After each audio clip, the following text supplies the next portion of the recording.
My people are a good people.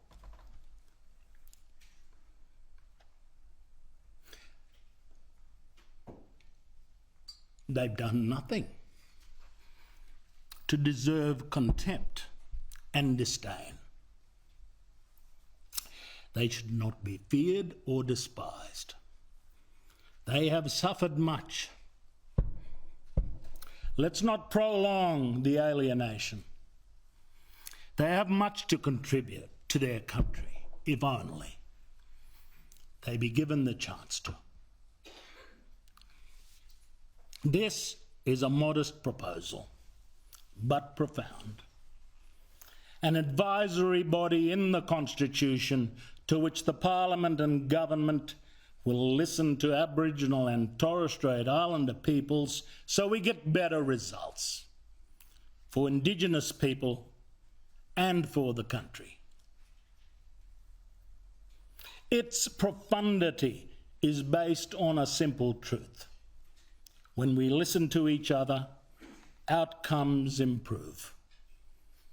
I've learned the hard way over a lifetime of community work, day after day, year after year, decade after decade, that listening makes it possible. Listening isn't all, but it is a precondition for success. My work has taught me the power of listening. Over decades of community work in law and order, welfare reform, land rights, school education, employment, economic development, and cultural and environmental protection, I have observed both the fundamental power of listening and the devastating consequences of willful deafness.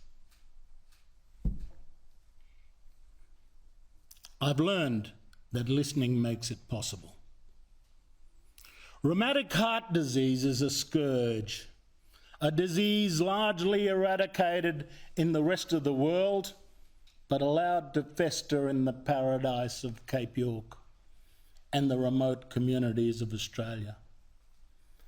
At an event yesterday in Brisbane, doctors confirmed this terrible disease kills 2 Aboriginal and Torres Strait Islander people per week.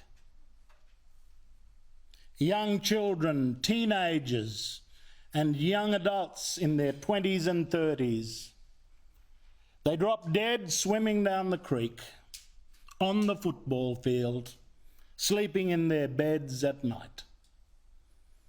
Yet when I searched Hansard, I found the local federal member of Parliament for Cape York and the Torres Strait, ensconced in his seat for 26 years, never found time to mention rheumatic heart disease in our nation's chamber of democracy even once.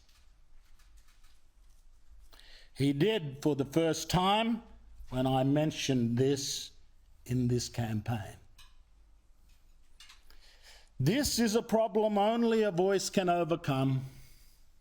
To ensure people who represent us, who make laws about us, who determine so much of the reality of our lives, listen to our advice and have the opportunity to benefit from the power of our ideas.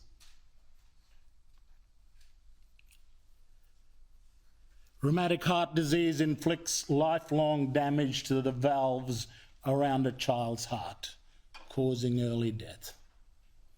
But it's the lifelong damage to the ears of our nation's decision makers that has allowed this disease to prowl around Cape York decades after it has been eradicated everywhere else in mainstream Australia and around the world.